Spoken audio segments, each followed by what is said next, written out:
Hello friends, in this video we are going to learn how to save histograms in root format and how to read them in a new script. So let's start. So here we have a script in which we have created a histogram and a graph which we have explained in our previous tutorial. So let's run this first. So we will create a new terminal. So first root minus L plot. So here you can see it has fitted also. So I am just keeping this fitting just to show that all these features they can be saved in a root file. So and this is a graph where we have a quadratic kind of a data. So for saving in root file we will be using the class T file. So T file star f equal to new T file. So the first argument is the name of the file, so which is, let's say we want data.root, or after that next thing is the argument, which is like what type of file it is. So we would like it to be new file, so you can use either create or recreate. The create will create a new file, but if the file already exists then it will not create it, so that may not be very useful for us. So let's use recreate. It will create this file, a new file data.root, whether our previous version exists or not. So it will overwrite any previous data.root file. So this will be helpful here.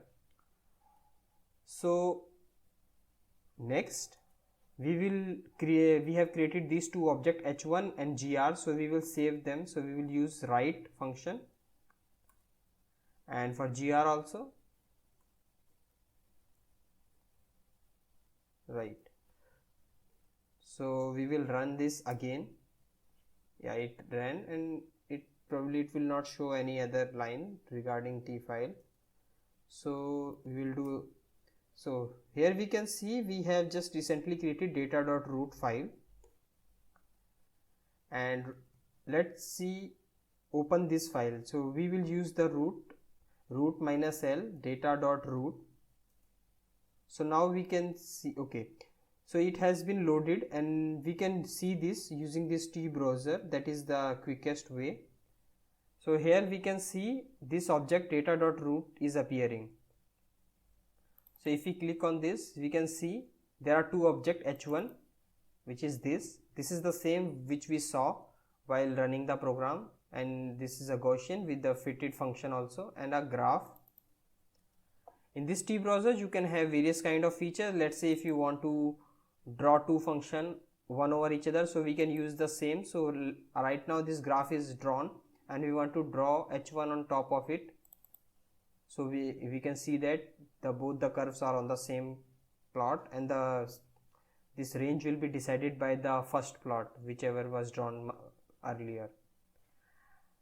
Next thing can be, let's say you can use this mouse, I mean right click on it, the curve, then you can go to fit panel. So this fit panel has many features, so you can fit this current data with any function. So let's say we can fit using maybe pole2. We will select pole2 in the predefined function and we can just press fit. So this kind of a quick thing can be done. So you first create a histogram or graph, save it into a root file, and then you can open into a new T browser and you can try to play with it or fit or check something. This is a quick way before you go on to write that in a script later. The other thing can be to use this terminal itself. So we will load the same way, and let's say we can use the command .ls. So we can see what is the content inside. So this is h1. This is the same name which is here, and this was also shown in T browser. But for T graph we do not have such kind of name, that's why it just used a default name graph. So if you want to use some other name, we can declare as an argument of this write. So we can, let's say, hist1 and maybe graph1.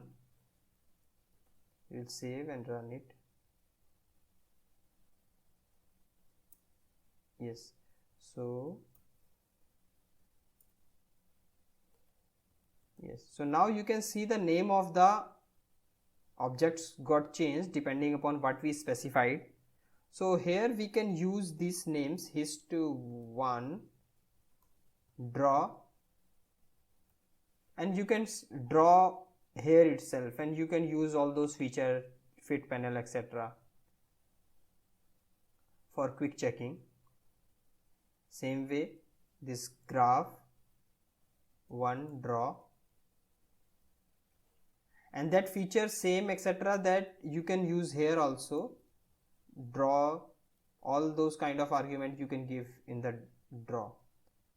Yes, so same way you can use any other argument also here. So this was the writing part. I mean, how do you write your histograms in a root file, and how do you see using a T browser or using the your terminal. So let's go to the next level, which is reading this root file in a new script. So we will create a new script, read plot and plot.cpp. So we will open this using Emacs. Okay, yes, so here we will create a new function, read plot. So we will define the T file in the same way as before, TF. You can name this F as anything, so maybe FR for reading. So new T file data.root, and next is the argument about what kind of an operation you want. So we want to read it, so we will just say read. So in this script we are not going to modify the content of this data.root file, that's why we are using the read argument. You can use update if you want to read also as well as modify something, so then you can use update. So since we have seen the content is this hist1 graph1, so we know the type of the object is th1d and tgraph.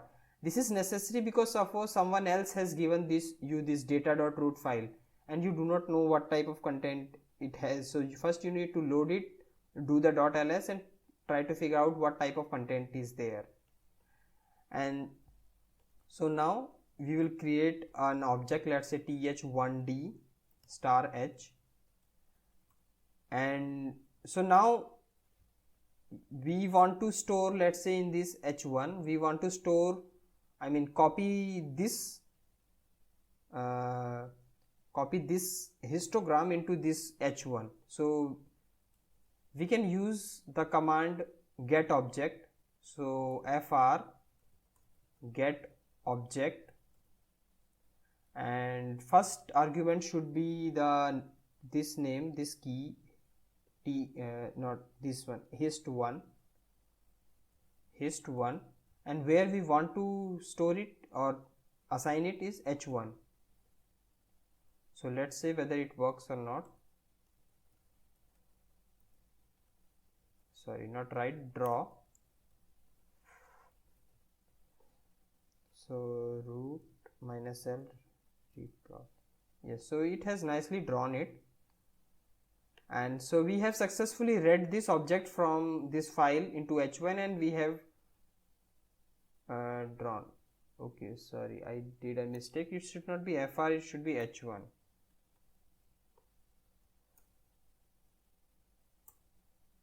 Yes, so we have successfully drawn h1.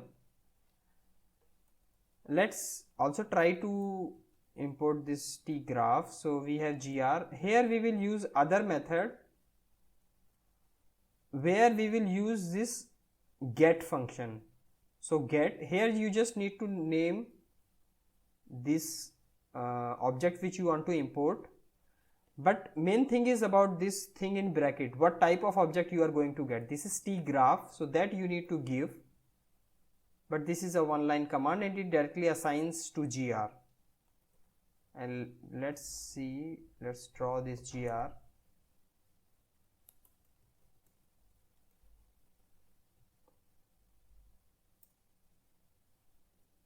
Okay, so F, oh sorry, so name of the file is not F, this is FR.